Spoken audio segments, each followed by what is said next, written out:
This is serious ha. Seryosong nangyayari na to.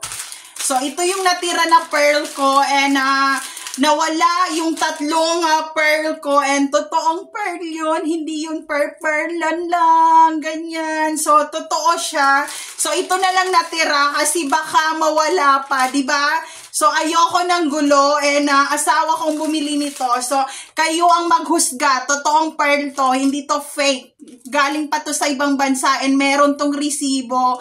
And yung resibo nito nawawala. Nawawala ang resibo dito and hindi ko makita dito sa condo but I don't care what happening. Basta goodbye na lang pearl kung saan ka mapupunta. Hindi kita mapoprotektahan kasi ako mismo hindi ko napoprotektahan ang sarili ko. So ito na lang natira na pearl ko ha para makita mo kung ano yung niregalo ng asawa ko. Totoong pearl to ha. Ganitong totoong pearl. Ito siya. Totoo to na pearl. Makikita mo lang to sa mga politician at also sa mga artista. Ayan. Hawakan natin ha. Hawakan natin ang totoong pearl. Ayan ang totoong pearl oh. Ayan. Kasi hindi ka makakabili nito kung wala kang identification and also kung wala kang pangalan at kung wala ka ring resibo and mahihirapan kang isang lato kasi hindi ito isasangla na mga pawn shop kung hindi mo kakilala yung mga pawn shop talaga. I remind you ha. So ito yung klase ng pearl. Ayan.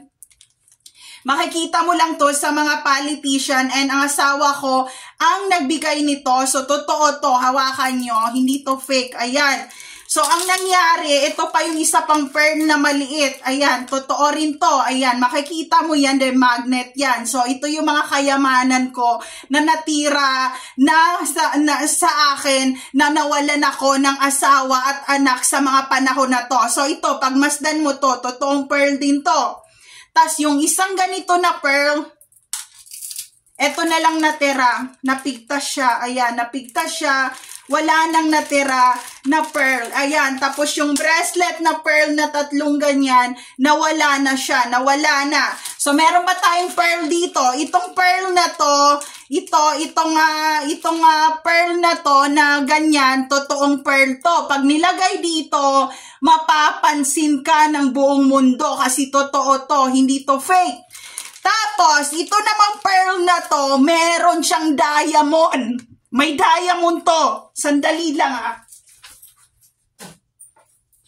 Ito, yung pearl na to, may diamond to. May 4 na original na diamond to. So, ito ang mga dala ko tuwing lumalabas ako ng bahay na nagko-commute sa mga ordinary bus at sa mga jeep. So, ito, piling mayaman ako. Piling mayaman ako. Nakita mo magkanong presyo.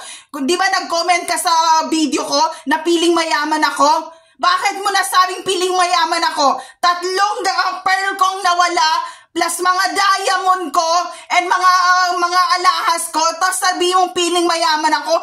Ito sasabihin ko sa'yo, kahit anong ganda mo kung magnanakaw ka, magtago-tago ka na sa gobyerno. So ito, meron tong pearl, meron din tong diamond, and meron tong resibo. And hindi ako tanga. Ha? Huwag mong sabihin na I go in the therapy, ha? Te-therapyin kita, hayop ka, gaga ka. So, ayan, ito na lang ang natira. So, ito yung mga earrings ko na pearl. Totoong pearl to, ha. Ayan, hindi ka bibigyan ng asawa mo ng pearl kung ang tinggel mo ay walang pearl. Yun ang mangyayari ngayon. So, ito na lang natira, oh. Natira na lang to. And yung 3 pearl, bracelet na pearl, wala na! Wala nang taho dito. So, ayun. Yun ang mangyayari ngayon. So, dahil wala ako ngayong wifi, ang gagawin ko, papunta ako ng Cubao, doon pa ako mag-upload. Sobrang dami nun. Yan, oh. Magkano to? Magkano to? Magkano to? Hindi to binili sa recto, ah. Putang ina mo! Ibalik mo yung pearl ko, hayop ka. Puta ka. So, ayan.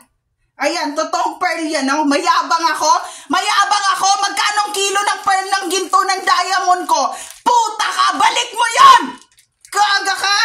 So, ayun, there's no safe place to all targeted individual out there. Take care always, everyone. So, kailangan ko naman mag-upload sa Cubao. Imagine mo yung 3 pearl na yon. Oh my God! Paano mo nakuha yon? Paano mo nakuha yon dito mismo sa condo? Ha? Oh my God, security pa dito sa Tres Terraces Condo, Lagro, Fairview, Manila, Philippines, Quezon City, and hindi nyo nakita ang kumuha ng totoong pearl talaga? Gusto mo hawakan mo to hanggang sa police station at saka sa kung saan mang institusyon kung fake tong pearl ko. Ito na masasabi ko sa'yo, magtago-tago ka na. Dugot pawis ng asawa ko ang katapat nitong mga pearl na to. Kaya kung saan ka man, magtago-tago ka na. Ha? Dahil yung relo na asawa ko, ngayon lang nabalik dito sa kondo. Matagal nang nawawala yan. 8 years ago nang nawawala yan. Ang huling nakita ko yan nung nasa Hong Kong kami na nasuot niya at magmula noon hindi ko na nakita yung relong yun. At yun ay 100,000 pesos. Ganon kami kahirap. Kaya hindi kami babalik sa payatas at sa squatter area. Ngayon pa ako babalik na hawak ko ng millions. Akin ang trillions. Akin ang billions. And I buy all over the world. I expose all of you people. Huwag nyo akong gawing tanga. Upload ko to mamaya ah. Magtago-tago ka na. Piling mayaman ako. Balik mo yung 3 pearl na yun ah. Hayop ka. Ilabas mo ngayon ang tinggel mo at magtinggilan tayo kung sinong pinakamatagal sa ating labasan sa puki. Hayop ka.